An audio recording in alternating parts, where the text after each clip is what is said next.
Here's a very frozen small block 350 motor shell. It's an empty motor. It's my dummy. I use it for mock-ups.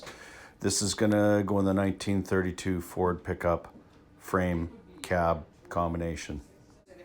Another sexy shot of the mock-up motor. Gonna go in a frame right soon.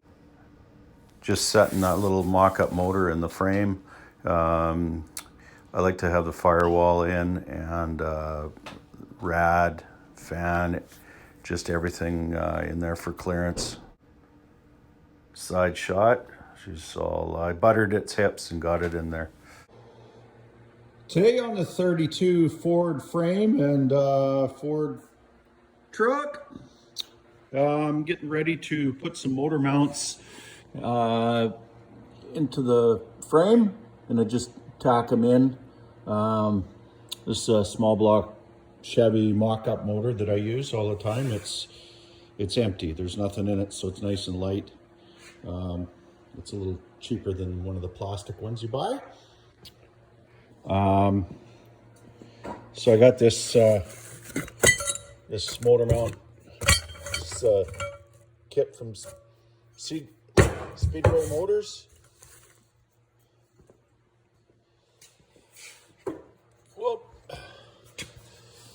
So I keep the gray one here. I keep it on the block all the time, so just makes it a little bit easier. But anyways, these will go with the 350 that I end up putting on.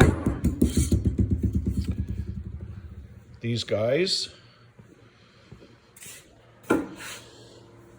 attached to the frame right in there, but it's got to be trimmed down a little bit.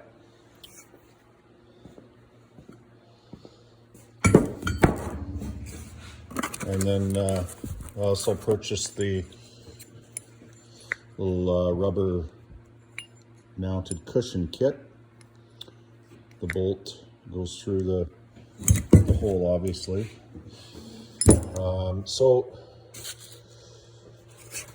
obviously I got to trim down.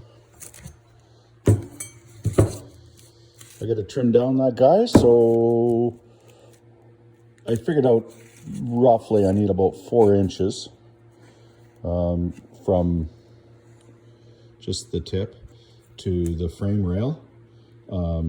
So obviously cut this out of cardboard or construction paper, and then I'll get it the perfect size, and then that's your measure twice and cut once. Okay, just doing the passenger side frame mount for this little 350 and the 32. This is kind of where I want it. This is my little pattern. There's you can see the center of the, I think it's about a 1-inch hole. That's kind of the game plan, is to get that to match up. So you only have to make one pattern. You just flip it over to the other side. It's obviously, it's a reverse, right? And if these don't line up on both sides, you have a problem. You're out of alignment. Well, I've cut down the little frame mount here. Got her all sized up. Just got to put the cushions in there, and then tighten her up a little bit. We'll give her a tack weld. I'll just show you the other side here.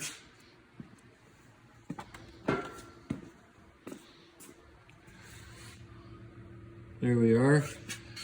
And if the mount doesn't fit, when you first cut it, just trim a little bit at a time, just a little bit. You don't want to take too much, or you're going to be filling great big gaps with weld. Don't forget to bevel your edge to get nice penetration with your weld. There she is, folks. Righto! I got the frame mounts for the motor mounts tacked in. Everything's nice and straight and level. I did have to raise them just a hair because due to a malfunctioning angle finder. The needle was stuck on it, so I'm glad I noticed now. I was glad I did have a spare. Next thing I got is the steering box down here. It's a Vega steering box. Got to do some finish welding, obviously the motor mounts. And I gotta monkey with that. I think I'm just gonna order another bracket. That one's pretty toasted. So there you go. Thank you for watching.